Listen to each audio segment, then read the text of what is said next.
السلام علیکم ورحمۃ اللہ وبرکاتہ۔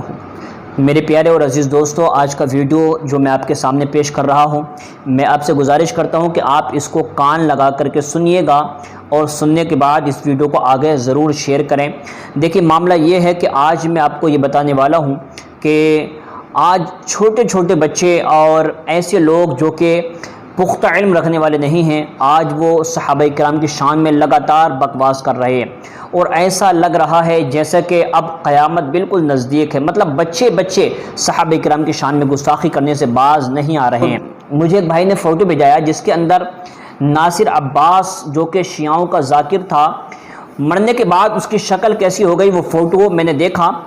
فیاض جمالی بول کے کوئی بھائی ہیں، انہوں نے اپلوڈ کیا تھا کہ دیکھیے صحابہ کرام کی گستاخی دنیا کے اندر یہ حالت ہوتی ہے تو ذرا سوچیں قبر میں کیا ہوگا اور آخرت میں کیا ہوگا۔ تو انشاءاللہ العزیز میں پوری بات آپ کے سامنے رکھ رہا ہوں، اس کو سماعت فرمائیں اور کوشش کریں کہ اس کو آگے ضرور پہنچائیں۔ دیکھیے، صحابہ کرام رضی اللہ تعالی عنہم اجمعین کی شان میں گستاخی کفر و گمراہی ہے، اور سیدنا امیر معاویہ رضی اللہ تعالیٰ عنہ صحابی رسول صلی اللہ تعالی علیہ وآلہ وصحبہ وسلم ہیں۔ جس طرح اللہ تعالیٰ کی شان الوہیت میں گستاخی کرنا کفر ہے، اسی طرح رسول اللہ صلی اللہ علیہ وسلم کی ذات اقدس و شان نبوت میں بھی ذرہ بھر گستاخی کرنا کفر ہے۔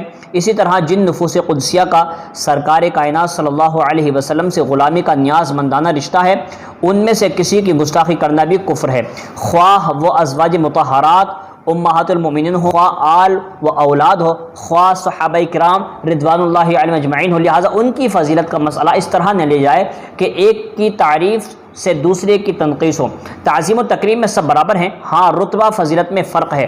حضرت ابوبکر صدیق رضی اللہ تعالیٰ عنہ جس طرح پہلے خلیفہ راشد ہے، اسی طرح مرتبہ و فضیلت میں بھی پہلے نمبر پر ہیں۔ دوسرے نمبر پر حضرت عمر فاروق رضی اللہ تعالیٰ عنہ ہیں، تیسرے پر حضرت عثمان غنی رضی اللہ تعالیٰ عنہ ہیں، اور چوتھے نمبر پر خلیفہ راشد حضرت علی کرم اللہ وجہ الکریم ہیں۔ آج کل عام طور پر یہ وبا اور روش چل نکلی ہے کہ جس کے جی میں آتا ہے وہ اگل دیتا ہے، چاہے کوئی بڑا ہو یا چھوٹا، عالم ہو یا جاہل، بزرگ ہو یا شیخ، استاذ ہو یا پیر، اس کی کوئی ایسی بات، قول، فعل اور عمل جو سمجھ میں نہ آئے اس پر اعتراض و تنقید کے نشتر چلا دیے جاتے ہیں۔ یہ نہیں دیکھا جاتا کہ اگر کوئی مقرب بارگاہ الہی ایسا کر رہا ہے تو یقیناً اس کے پاس کوئی دلیل یا جواز ہوگا جو ہماری سمجھ میں نہیں آ رہا یا وہ ہمارے علم میں نہیں، کیونکہ ہمارا علم ناقص ہے۔ مختصر یہ کہ بجائے اس کے کہ نہایت ادب اور سلیقے سے ہم اس مقبول بارگاہ الہی سے اس کے قول، فعل یا عمل کی وجہ سے علت اور حکمت پوچھتے اپنے ہانکنے مصروف ہو جاتے ہیں۔ بلا شبہ یہ روش بہت ہی خطرناک ہے۔ ایسا لگ رہا ہے کہ دین دشمنوں نے ہماری نئی نسل کے کان میں یہ ہوا بھر دی ہے کہ تم کسی سے کم نہیں ہو، لہٰذا جو بات تمہاری عقل و فہم میں نہ آئے وہ غلط ہے، بلکہ صحیح وہ ہے جو تمہیں صحیح اور سچ نظر آئے۔ غالباً اسی وجہ سے ہماری نوجوان نسل ہر بڑے چھوٹے اور عالم و جاہل پر تنقید کرنا اپنا حق سمجھتی ہے۔ بالفرض اگر کوئی بندے خدا ان کو اس سے باز رہنے کی تلقین کرے تو اس کی دل سوزی پر مبنی اس نصیحت کو بھی اندھی تقلید کی تلقین کے نام سے جھٹک دیا جاتا ہے۔ صرف اسی پر اکتفا نہیں بلکہ اپنے اس غیر معقول فعل اور عمل کے جواز کے لیے طرح طرح کے دلائل و براہین تراشے جاتے ہیں۔ بلا شبہ اس مرض میں لکھے پڑھے اور جاہل عوام اور خواص سب ہی مبتلا ہیں۔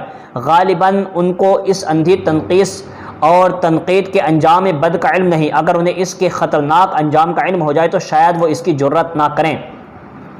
دیکھیے، قرآن مجید میں بھی اللہ تبارک و تعالیٰ صحابہ کرام کے گھوڑوں کی ٹاپوں سے اڑنے والی گرد و غبار کی قسم کھاتا ہے۔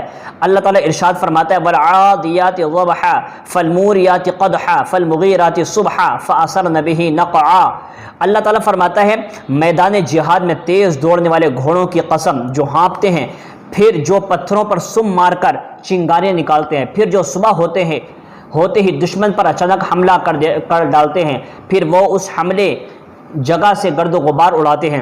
جن شہ سواروں سے گھوڑوں سے گرد و غبار کو یہ مقام ملا، ذرا سوچے ان شہ سواروں کی اپنی شان کیا ہوگی۔ رسول کریم صلی اللہ علیہ وسلم نے ایک حدیث بیان فرمائی ہے جو کہ ترمذی میں بحوالہ مشکات شریف صفحہ نمبر 554 کے اندر موجود ہے۔